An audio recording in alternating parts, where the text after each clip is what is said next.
Noldor Elves are known as the Exiled Elves, for many of them once lived in Aman, a blessed realm in Valinor, but were led into a rebellion against Morgoth to Arda. The rule was that once in Aman and Valinor, if you left, you could not return, choosing the mortal world of Arda over the immortal one of Aman. The Noldor Elves came from the second elf clan of Tata and Tatie, the elves who split into two groups known as those who made the great journey to Valinor and those who stayed in Arda. They were known for their craftsmanship and great wisdom with their thirst of knowledge. They passed down their knowledge to mankind and became their helpers after being exiled. Their cause to leave was a mighty cause led by Fëanor, who vowed to seek revenge of Morgoth for the killing of his father Finwë, and the darkening of Valinor, which was the destruction of the two trees of Valinor, the Lorien of golden light and the Telperion of silver light, by Morgoth and the giant spider mother, Ungoliant, in First Age 1495. But settling outwards on this journey, it caused the Noldor, who followed him, to be exiled from Elmen. The Valar allowed them to depart, but closed their land against any return, making them exiles to live in Middle-earth. In their quest for revenge on Morgoth, the Noldor Elves seized the ships of the Teleri Elves and committed the first kinslaying. Their judgment from the Hall of Mandos came to say that they would have to turn away from their plan and would not succeed in getting the Silmaril jewels. Some Noldor who did not commit kinslaying went back to Valinor and were forgiven. The rest who decided to not go back became all the Noldor Elves who remained on Middle-earth, exiled for a very long time. After long ages, the exile was relaxed, and the Noldor were allowed to return to the Blessed Realm once again, which is where we see the elves making their journey to the west and start leaving from Middle-earth. In the Third Age, the Noldor in Middle-earth dwindled, and by the end of the Third Age, the only big communities of Noldor remaining in Middle-earth were in Rivendell and Lindon. Their further fate of fading utterly from the world were shared by all elves on Middle-earth. Among the last of these to leave was Galadriel, who had been part of the ancient rebellion, but was forgiven at last because of her actions in the War of the Ring. Arwen, a half-elven Noldor elf, decided to stay because of love for Aragorn, the human king, and therefore births another line of a half-elven child for the future. According to Tolkien, though the Noldor elves were skilled fighters and craftsmen, they were the friendliest towards humans and offered counsel and advice when needed. They were the wisest on Middle-earth, increasing their need to learn and gain knowledge over other clans of elves. The White Council of Elrond, Galadriel, Saruman, and Gandalf started with the idea to provide guidance on Middle-earth for those who were in need. The Noldor Elves lived in two places mainly in Middle-earth, Lindon and Rivendell. Lindon was a region in the Westlands of Middle-earth, known for their harbors filled with elven ships, and was a name of Osarion, also known as the Land of the Seven Rivers, a region west of the Blue Mountains in eastern Beleriand. Gil-galad founded the Kingdom of Lindon in Second Age, one ruling over the Noldor and Sindar, and the elves of Lindon alike. The name Lindon means Land of the Singers. They also built the havens, Mithlond and also Harland and Forland, and many elves left from there to Valinor. The Grey Havens were a place of rest and relaxation along the seashore and port of the elven ships. Lindon was a seaport community of elves who enjoyed the rest by the sea before sailing west to Valinor if they so chose. Rivendell was later established by Elrond in the Second Age of Middle-earth in 1697. During the War of the Elves and Sauron, Elrond brought the survivors to Rivendell. Soon, Sauron tried to attack Rivendell, but was eventually beaten back with the elven troops, too powerful for the Dark Army. Rivendell soon became known as Imladris, meaning Deep Valley of the Cleft, and the last homely house by the sea. It is a remnant of Lindon and the Grey Havens. The peaceful, sheltered town of Rivendell was located at the edge of a narrow gorge of the river Brunnen and provided rest and relaxation like the Grey Havens of the past. Rivendell, unlike the forests of the Lothlorien or Mirkwood Elves, is a hidden home near waterfalls that enter into the sea and hidden caves around a beautiful valley. The climate was cool temperate, with moderately warm summers, and sometimes snowing, but not frigid, winters, and moderate rainfall. Altogether a comfortable place to live and rest. From the book The Silmarillion, Tolkien writes, "In all the days of the Third Age, after the fall of Gil-galad of Lindon, Master Elrond abode in Imladris, and he gathered there many elves and the other folk of wisdom and power from among all the kindreds of Middle-earth, and he preserved through many lives of men the memory of all that had been fair, and the house of Elrond was a refuge for the weary and the oppressed, and a treasury of good counsel and wise lore." In the book, Frodo first wakes up to finding himself in a room with dark wooden beams on the ceiling, a lovely terrace overlooking Elrond's gardens, and the sounds of a waterfall nearby, feeling instantly healed from the wraith encounter. Frodo asks quite naively, "Is Rivendell safe from Sauron and his dark servants?" And Gandalf replies, "Yes, at the present. The elves may fear the Dark Lord and fly before him, but never again shall they listen to him or serve him. And here in Rivendell there lives still one of his chief foes, the Elven wise, lords of the Eldar from beyond the furthest seas. They do not fear the ring-wraiths, for those who had dwelt in the Blessed Realm live at once in both worlds, and against both the seen and the unseen they have great power." Gandalf goes on to say there is a mighty power within Rivendell to defeat the might of Mordor, and he is in Rivendell, so he need not to worry at the moment.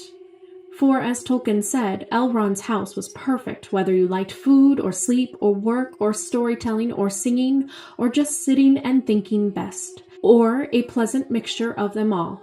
Evil things did not come into that valley. Merely to be there was a cure for weariness, fear, and sadness. Frodo and the group were given green elvish garments as a gift to relax in, which is reminiscent of a spa.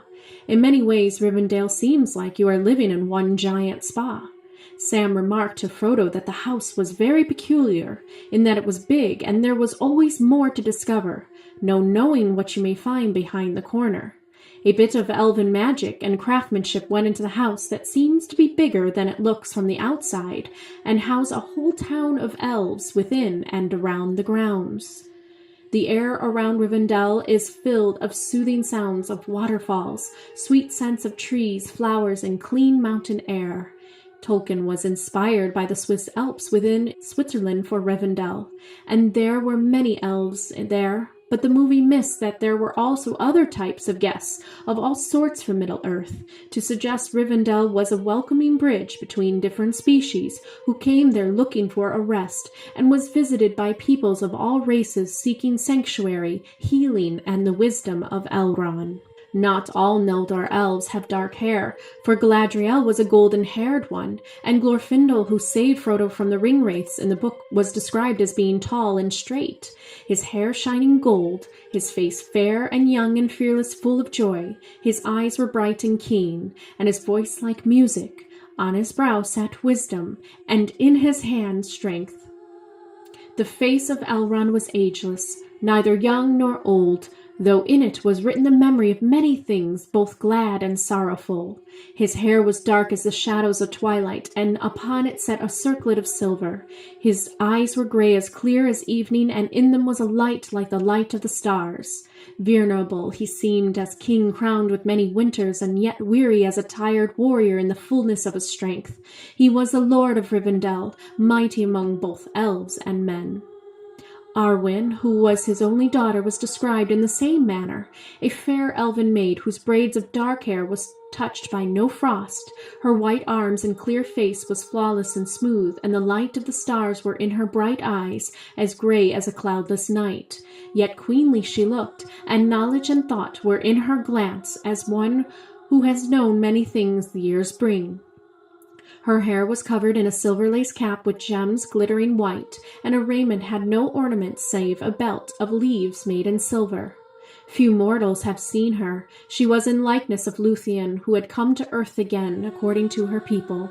She used to live in Lothlorien, but came to Rivendell to live with her father, there known as the Even Star. Her brothers Eladon and Elrahir went out riding with the rangers of the north, forgetting never their mother's torment in the dens of the orcs. Frodo and the other hobbits were said that they could not believe they sat at the table of such high elves. Even though they sat on many fine cushions to make them able to reach the table, they were in awe of the hospitality of the Rivendell elves. Sam said there were a variety of elves all walking about, some like kings, powerful and splendid, and others as merry as children. And the music and the singing is almost non-stop. They had fine food that suggests no meat, but rather fruits, vegetables, and sweet nectar to drink. The food was replenishing and healing to eat, laced with elvish magic. The hall of fire was a sight to behold, with no tables but a bright fire was burning in great hearth between the carven pillars upon either side. Here was a place where many tales and songs were heard.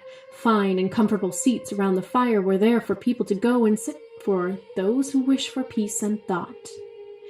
Time is almost at a complete stop or a standstill, and Bilbo tells a secret to Frodo that time does not pass in Rivendell.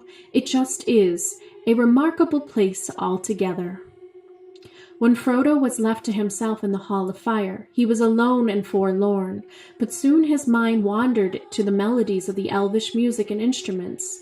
Tolkien recalls, at first the beauty of the melodies and of the interwoven words in elven tongues, even though he understood very little, held him in a spell.